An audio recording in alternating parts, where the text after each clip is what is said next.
देखा वो लड़की जमीन पर बैठी हुई है। उसकी पीठ मेरी तरफ थी। वो रोते हुए अपने हाथ से कुल्हाड़ी लिए बेरहमी से किसी पर वार कर रही थी। यह नजारा देखकर मुझे अपनी आंखों पर यकीन नहीं हो रहा था कि जो लड़की अभी कुछ मिनट पहले मेरे पास आकर मदद की गुहार करती हुई रो रही थी, अभी वो लड़की अपने हाथों से कुल्हाड़ी लिए बेरहमी से किसी पर ऐसे वार कर रही है।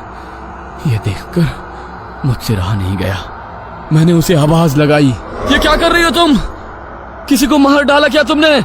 मेरे इतना कहते ही उसने कुल्हाड़ी से वार करना बंद कर दिया और उसने अपनी गर्दन मोड़कर जैसे ही मुझे देखा तो डर के मारे मानो मेरी आत्मा मेरे शरीर से निकल गई हो। उसका पूरा चेहरा खून से लथपथ था। आंखों की जगह बस काली पुतलियां थी। चेहरा बुरी तरह से कटा फटा हुआ था। उसने मेरी ओर देखकर बड़े ही भयानक तरीके से मुस्कुराया तो उसके लंबे काले दांत देखकर मुझे ऐसा लगा कि घिन के मारे मुझे उल्टी हो जाएगी। वो अपने सामने पड़ी लाश के मांस को अपने हाथों से पकड़कर खा रही थी।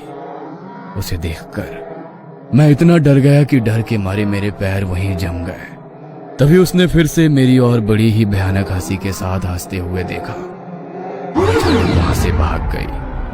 मुझे लगा कि अब वो वहां से चली गई है, इसलिए मैं थोड़ी आगे जाकर उस लाश को देखने गया ताकि पुलिस को इसकी खबर दे पाऊं। लेकिन जब मैं उस लाश के पास पहुंचा तो उसे देख मानो मेरा कलेजा मेरे हाथ में आ गया।